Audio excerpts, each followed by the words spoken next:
Hi, this is Jeff Gallashaw, and welcome to another edition of Unfinished Business. Rough cuts. This week's movie will be End of Watch. Now, I know this movie has probably gone out of theaters, but it might still be in some. In New York, it's still playing in one. The movie stars Jake Gyllenhaal and Michael Pena as two LAPD officers, and we follow them instead of like through their normal days. I guess we do follow them through their days, but over a couple of months, we see the ins and outs of their job. The film is written and directed by David Ayer, who had previously written Training Day, Dark Blue, and he had previously directed Harsh Times with Christian Bale. He tends to write action films that have a gritty realism that usually revolve around military and police officers. And, he has this, tough mano-a-mano, but yet emotional and action in all of his films. This film is no different. This film actually took me by surprise because, I was expecting more of a thriller and I got more of a drama.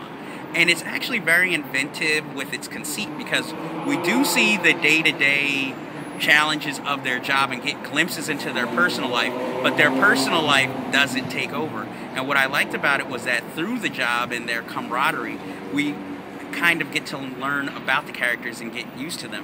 And they use found footage in certain scenes so that we're like right in the action. They use the reasoning as Jake Gyllenhaal's character is taking college classes and he's taking a film class, and him filming is for the film class, and he has the cameras on him and his partner, so when they go into the action, we're almost like, they're like our avatars almost. So I thought that was very inventive. And I mean, the main thing that made me want to see this film was when I saw the trailer and there was this, and they have the scene of the shootout, that just looked so spectacular, and I just kept wondering how they were going to get out of it. What I thought was interesting was that as you watch the film, you're waiting for that shootout and you're expecting that they're going to make this big wrong move, the wrong bus, and that's what causes it. But actually, it just kind of happens because throughout this film, you watch them on their job and you see the villains, the gangbangers, they're separate and, they kind of run parallel throughout the movie. They interact with the same characters at different times, and in one scene, they finally come to a head and they more or less talk to each other, but, it's more like sizing each other up, but nothing actually happens. And then finally, at the end, is when the big showdown happens. And I have to say, I don't usually watch a film and usually root for the villains, to get their comeuppance, but here I was so waiting for that scene for it to happen. I don't want to spoil anything.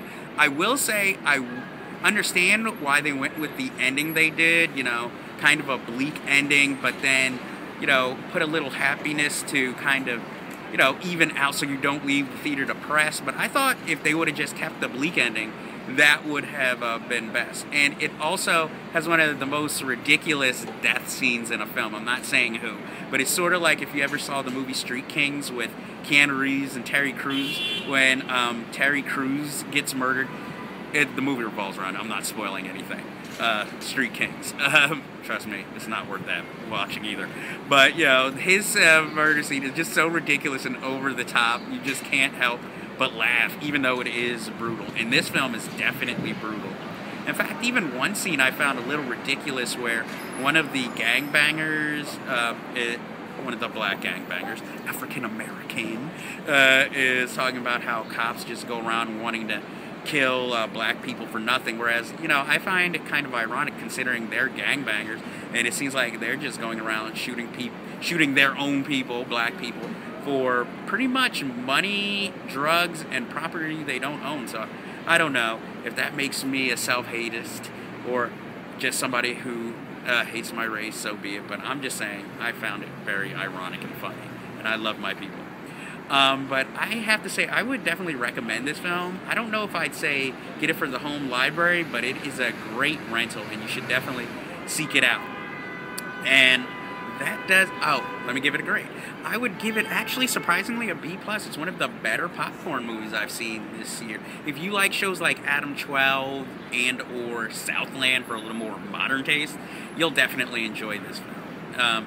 Michael Pena is excellent. Jake Gyllenhaal is excellent. The rest of the cast is excellent. I just wish they would have maybe fleshed out some of the fellow cops who just seem to be their brother in arms, but then sit there in awe and don't really do too much.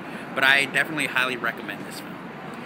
That finishes our business for this week.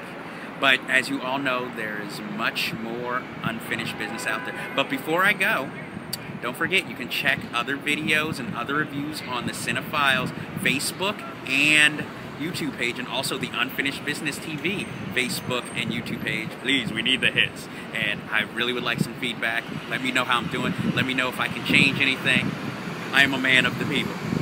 But before we go, as always, have you seen Scott Pilgrim? If not, why not? Because it's fucking awesome. Another film, have you seen Happenstance? If not, why not? Because it's fucking awesome. It's a French romantic comedy with magical realism, and it's an ensemble. I think you guys would like it. So that does it for this week. And until next time, and I hope all of you have a happy holidays. And hopefully I'll come out with a new video review